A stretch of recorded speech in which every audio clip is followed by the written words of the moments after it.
kabar kalian hari ini? Wah, senang sekali bukan? Kita masih diberikan kesempatan untuk belajar lagi tentang ekonomi. Hari ini, materi yang akan kita bahas tentang konsep dasar pada ilmu ekonomi. Ada beberapa garis besar yang akan kita bahas hari ini. Yang pertama adalah pengertiannya, yang kedua adalah tentang konsep dasarnya. Oke, hari ini akan kita bahas. Sekarang kita akan membahas tentang konsep dasar ilmu ekonomi.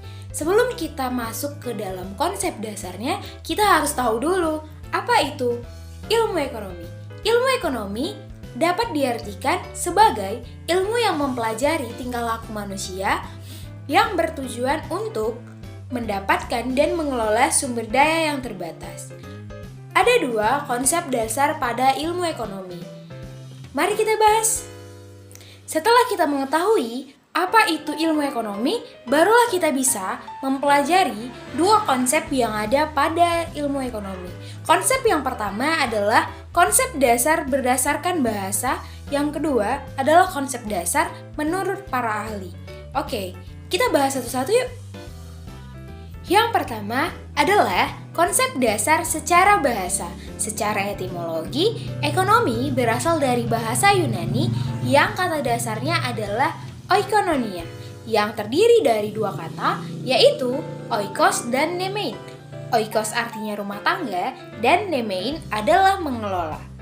Ada pula pendapat yang mengatakan kata ekonomi berasal dari bahasa Yunani, yaitu terdiri dari kata oikos dan nomos. Oikos yang artinya adalah keluarga, nomos artinya adalah aturan dan hukum.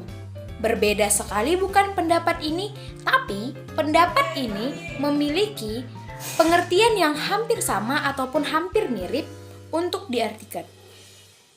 Yang kedua adalah konsep dasar menurut para ahli.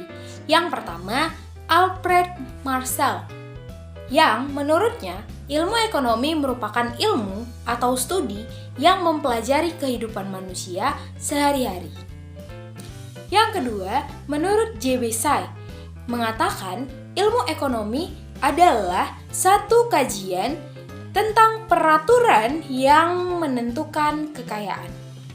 Menurut Paul Samuelson, menerangkan bahwa ilmu ekonomi adalah studi yang mempelajari tentang individu atau masyarakat yang membuat pilihan dengan atau tanpa penggunaan uang, dengan menggunakan sumber daya yang terbatas, tetapi dapat digunakan dalam berbagai cara atau menghasilkan jenis barang dan jasa, mendistribusikan untuk kebutuhan konsumsi sekarang dan di masa yang akan datang kepada berbagai individu dan golongan-golongan masyarakat.